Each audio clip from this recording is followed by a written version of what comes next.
What's up, y'all? This is 10X Generation, and this is my road to $1 billion.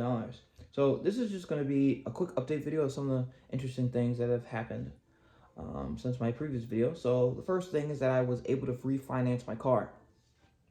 About a year ago, I got a car, and I'm gonna be honest, I really regretted it because turns to find out every $300 I was paying on the car, $200 was going simply to interest.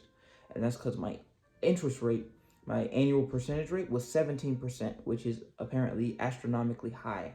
And really kind of unfortunate. But I went through with the deal because the dealer told me this. He sees this all the time. My credit history isn't really there, and I'm young.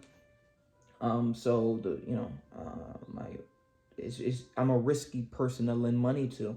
But if I stick with it for 6 months to a year, on time payments every single time, I can refinance. And that has finally come to pass. So I was able to refinance my car.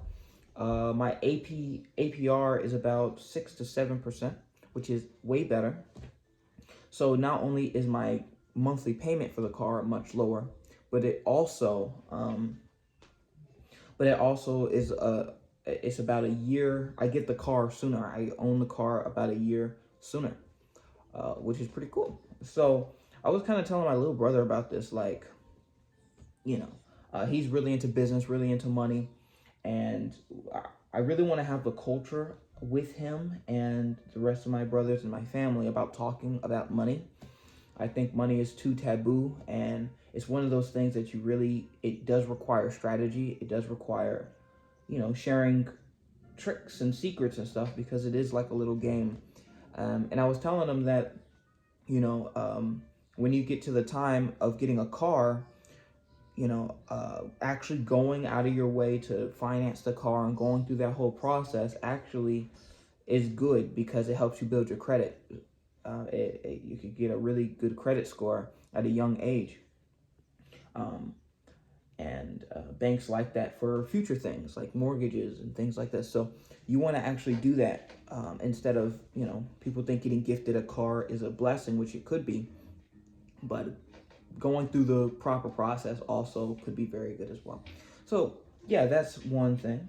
The second thing is my job. So if you don't know, my background is actually in programming and engineering, but I've taken a dramatic shift because of this past year. I've reevaluated some of my values and some things that are important to me, and I decided to have the programming kind of as a side thing that I'm continuously building on the background, but my primary thing is doing something physical. And I was able to get a job in general labor in the government.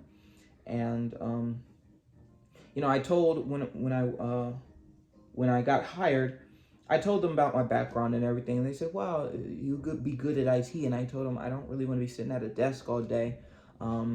It's just not something I'm interested in doing anymore. And yeah, they said, "Okay, that's fine." And it's been about 2 months maybe, and my boss actually came up to me and said, "Hey, there's a positioning that's going to be opening up in a couple months. I think you should get it." And it's an inspector job. And it's kind of the union of everything that I've wanted, except for the social interaction. What I do, I would get a truck and I would drive around the county and inspect different things about the neighborhood, right? And that's pretty cool. And I would have all these measurement tools and stuff and be doing science on my trips. And it seems pretty cool, and it comes with a pretty decent raise. So that's pretty cool. I think I was telling my mom this, but I think within the government, I think I actually want to shoot as high as I can, right? I was just going for general labor, but I do actually want to shoot as high as I can while maintaining the active aspect of the job, right? So I want to go as high as I can. Um, um, I think that would be pretty cool. Like, if I project far into the future, right, maybe 5 years, 10 years, 20 years, it would be amazing if, of course, my business is growing. I have that on the side that I'm doing. My eventual wife is someone who helps me with that business and grows that to become, more than just, what it is right now, and evolves into something bigger. So I have that, but that's not my full-time thing. That's my kind of a side thing. My main thing, that's my creative outlet. My main thing is having some significant position in my community, i.e., the government, and that's where, I get a good bit of my social interaction, um, and just get involved with my community. I think that would be a perfect future scenario. So I'm working towards that. So that's the second thing. The third thing is really about relationships, and I kind of touched on this a little bit, but I'm really starting to see through this job, like I said in a previous videos, all my coworkers are older. All of them are older. They've been, through divorce, through dating, having kids. Some of them have grandkids. These are older people, and I'm talking with them, and it's a lot more unfiltered compared to, family interactions. And it really drives in the point that relationships, the person you choose to be your spouse, is extremely important. In fact, it may be one of the most important decisions you make, right?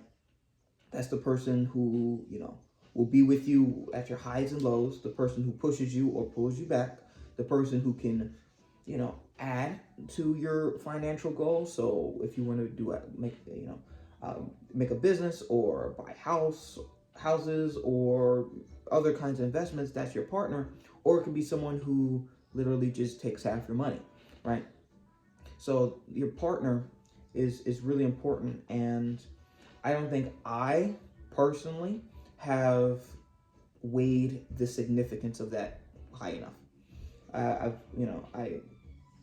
haven't really done a whole lot with dating because I didn't really understand it and it seemed complicated. And when I did get into a relationship before, I kind of just jumped into it, and my idea was like, well, it's a friend that I think is attractive. Why not go out? And I didn't weigh how important that decision is, especially for the future things of life.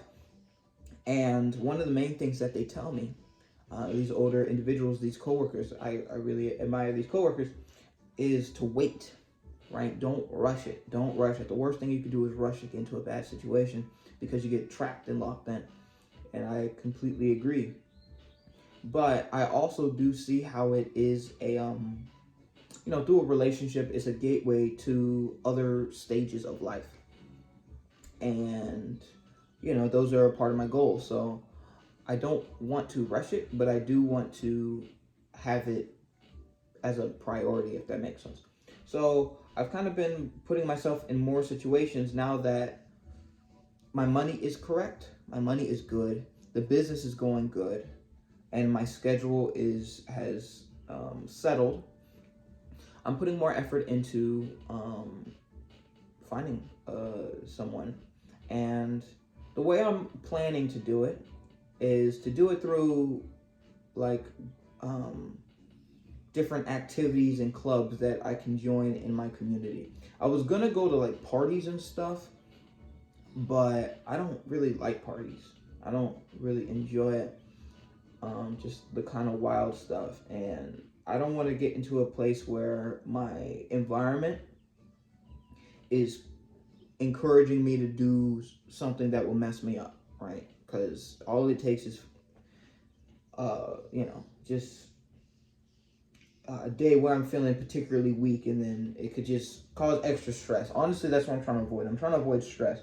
So I'm going to be doing some other things that I think I would enjoy, but that are, again, different from how I usually would do. So, like, past me would join a science club, maybe a guitar club, a piano club, maybe a tennis club, something like that. But I did something a little different. I joined a line dancing class, right? Line dancing class. Because when I see events in my area, it's almost nothing but dancing. And unfortunately, I don't really know how to dance. So why not learn? And to my surprise, not super surprise, but like when I went to this class, it was nothing but women. I was the only guy there. There was one other dude, and he was the cameraman. The only guy there. So Yeah, and it was actually a fun experience. It's really refreshing to be just absolutely bad at something, just terrible. I was dancing and I wasn't on beat. I was doing all the steps wrong. I probably look ridiculous, but I didn't care because I honestly was having fun. Um, and yeah, so I think that's going to be a good avenue. I'm doing line dancing, and then at some point I'm going to be doing bachata. I think that's what it's called, bachata. Some other, like, it's a Hispanic dance or Spanish dance, and I see those all over the place as well. And in addition to those, I'm also going to be going to uh, these bi-weekly gaming events, like board games and card games, maybe poker. Simply because if the dancing events are strictly women, I do want to expand my male social circle because, like, I have friends, but I don't hang out with anybody. So I think that would be good as well. Um, so I haven't been to those yet, but that's coming down the pipeline. And yeah, that's really where things are. Um, with the business, I still haven't started on that other application that I said I was going to work on.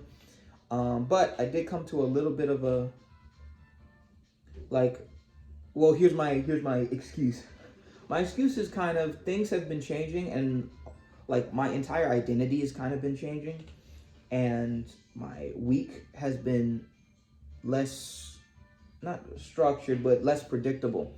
So it's been a little hard for me to just sit down and block out several hours just to get the ball rolling back on my programming mindset. Um, that's one. Two, I've discovered just thinking about it, I don't actually like what's that language? React Native. I've programmed maybe 3 apps on it. I've concluded that I don't like using it.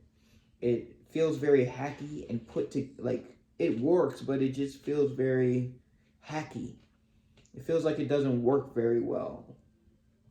Maybe I'm doing it wrong, but like it's not a fun experience. And even though it promises, the ability to create 2 apps at the same time, Android and iOS, I'm just going to stick with programming in Swift and then Java for each of the operating systems because I have way more experience with doing that.